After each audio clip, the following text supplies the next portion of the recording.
الدوري الانجليزي وبعد سنوات الضياع للمنافسه اوروبيا والتراجع تسويقيا، وبعد فيرجسون اللي سيطر على الزعامه الانجليزيه وسطرها وسلمها لليونايتد، وفي اخر ايامه جد حقب ظهور السيتي والفرق الصغيره وزعيم الجول في سبات العميق طبعا اليونايتد. اما ذاك الريال الريدز بعد شغال على الحليب الدافي، بعد صغيرون على هالسوالف، يعني ما يخص بالمقويات.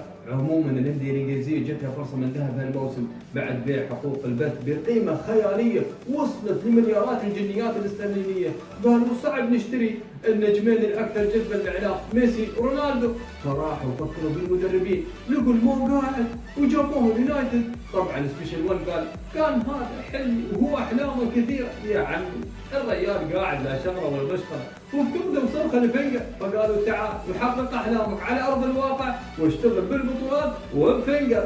طبعا يا مورينيو انسى الله يخليك سالفه كارنيرو، يعني احد يجيب معالجه فريقه ويروح يتحدى فيها الشباب ويزعلها، يعني الحين هي سبب خساره المباراه والبطوله وتفنشت. عموما يا مورينيو مو بلازم تعطيك البنت وي، يعني غصب لازم تزعل عليك، يعني انت او هزر. طبعا هزر والولد احتياط، يعني انت او اسبريغويتا، طبعا جويتا والولد احتياط، يعني انت او القائد تيري. طبعا تيري يا مورينيو شباتك كثار، احتياط يا قائد. طيب انت او كوستا؟ لا خلاص مضطر اقول كوستا، اخاف يضربني. عموما كوستا احتياط الكل كان ضدك يا مورينيو وخاصه اللعيبه. ما عرفت المثل اللي يقول القعده مع الراجل ب100 ست وان جت الست يغور الراجل، وهذا اللي صار معاك بالضبط. عموما اليونايتد فريق جديد يا مورينيو وما نبغي معالجين بنات نهائيا، خلنا بالفريق والكوره وخل عن حركات الاطباء. اسمع مورينيو يكون في قديمه صاروخ. لا اليونايتد مو ناقص خلاص ابراهيموفيتش. مورينيو يعني التسويق على اعلى مستوى والاهداف بتتحقق. هذا القط الاول او القطوه الاولى. نروح للثاني الجار السيتي، على اساس السيتي بيهدى. لا والف لا، قالوا من يقدر على مورينيو غير الفيلسوف اللي كان يجلده بالخمس ايام الليغا برشا والريال. عموما جابوا جوارديولا وياه هي عركه بتصير بين الاثنين. انتبه على صبعك يا مورينيو لا تطير عين جوارديولا، تراك ناويها من ايام الخمسات. عموما جوارديولا ملك التكتيك، والسيتي في اخر السنوات فريق ثقيل في الدوري الانجليزي، ويا اما بطل او وصيف او احد الاربعه الكبار، وكله بفضل الشيخ منصور بن زايد. حوله من فريق صغير لفريق النجوم الكبار وزاد عليهم البطولات وبب.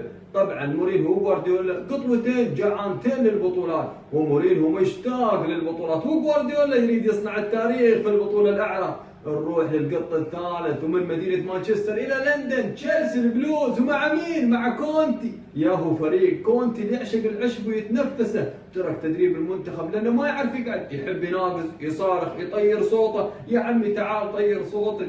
لكن كونتي صنع من لا شيء سواء مع اليوبي أو مع المنتخب، واليوم عنده كل الأدوات والفلوس وأتوقع يقدر يحقق البطولة. وأحس الأقرب لبطولة هذه السنة. وأحلى ما في كونتي إنه مهما نقز ومهما طار الشعر المستعار ما طار. عليكم بدكتور كونتي اللي زرع له الشعر بصراحة ماركة. نروح لرابع القطط صانع الامجاد. لا تقول لي كلوب الامارات ولا كلوب نغا، هذا كلوب ليفربول. يعني الريال عصبي ونفس ربع الاولين مورينيو جوارديولا كونتي، لكن هذا يحب يعض ضروسه وايد.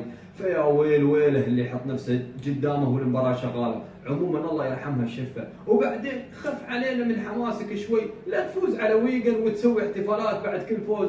عطنا بطوله وافرح وخلنا اقصد خلي الليفرز يفرحون.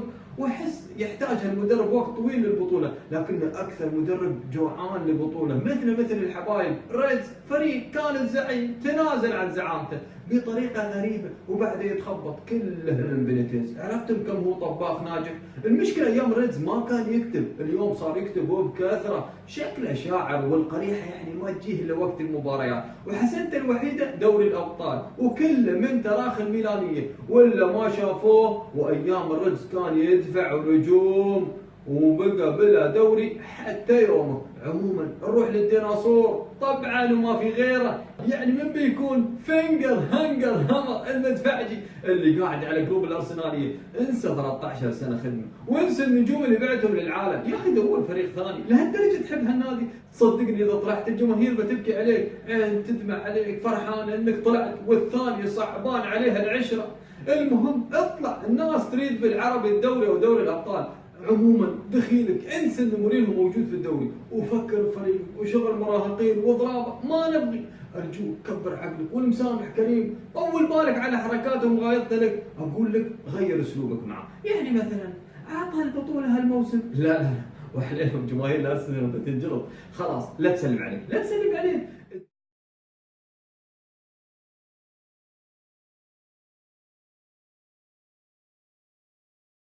كان يا مكان في قديم الزمان، وماتش تشيلسي وارسنال، مورينهو عاد يغايض فينجر، ويغايض وفجأة عصب فينجر، مشي واتحرك راح له هناك، وفي لحظة شيطان دزه نسي انه عجوز كحيان، وبعد يومين شافه في مكان مورينهو استناه.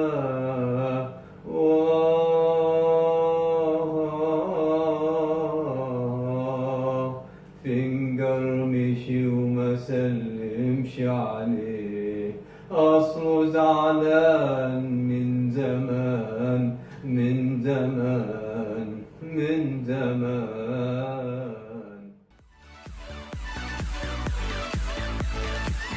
الدوري الانجليزي هالموسم من نار، مدربين على اعلى مستوى، والمشاغبين بعد كل الدعم المادي الكل يدفع. ليستر البطل يدفع، توتنهام يدفع، ويست هام يدفع. والدوري الانجليزي صعب على كل هالسنه، ودوري مدربين، وتشيلسي الاقرب له. حياكم.